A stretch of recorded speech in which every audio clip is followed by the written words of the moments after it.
silent chef and the midnight body. The truth revealed.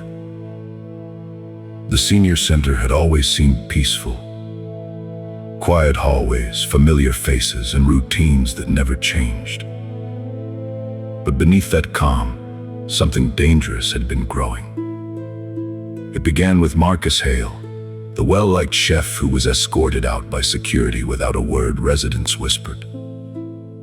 But only one man, Robert Hogan, had seen the fear in Marcus's eyes as he was told to leave and keep quiet. 3 weeks later, Robert was found dead at midnight in front of the center's doors. The police called it undetermined. The director called it unfortunate. But Marjorie Ellison knew better.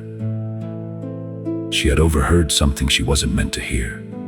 The director arguing over the phone about purchasing invoices, city finance approvals, and keeping the numbers clean. She didn't understand the details, but she understood the tone, panic. And the director knew she had heard. One evening, as Marjorie walked past the director's office, she heard her own name.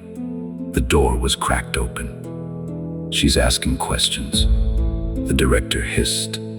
"Then she'll get the same fate as Marcus and Hogan." Marjorie froze, her breath caught. She stepped back, right into Frank Delaney, age 86, and George Mathers, age 83. Two residents who had seen enough in life to recognize real danger. They had heard it too. Frank leaned close. "We're getting you out of here quietly." George nodded, and fast. They moved quickly for men their age. Frank, a retired security officer, knew every blind spot in the building. He led them down a side hallway, through the laundry room, and out a maintenance door that hadn't been checked in years. But the director spotted them crossing the courtyard. "Stop!" she shouted. "She's not allowed to leave!" George didn't even look back. He simply grabbed a nearby garden hose, turned the nozzle, and sprayed the walkway behind them. The director hit the slick concrete and went down hard. Frank hustled Marjorie into his old sedan, which started only after he smacked the steering wheel twice, a trick he'd learned during the Reagan years. They drove straight to the home of Detective Ramirez, one of several investigators Frank still knew from his security days. Inside, Marjorie told everything. The overheard threats, the sealed storage room, the strange invoices, the director's panic. Ramirez listened, jaw tightening. He explained what Marcus and Robert had discovered.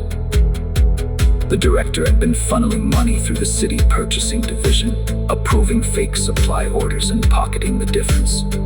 Marcus noticed missing inventory. Robert noticed altered delivery logs. Both men confronted the wrong person. Both paid for it. But Marjorie hadn't. Not yet. By morning, police raided the senior center. The director was arrested. The fraudulent purchasing trail was exposed, and the deaths of Marcus Hale and Robert Hogan were officially reopened as homicide investigations. Back at the center, residents gathered around Frank and George like they were legends.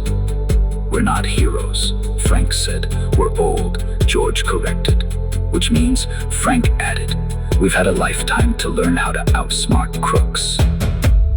Marjorie smiled, safe at last. The truth about Marcus and Robert was finally coming to light.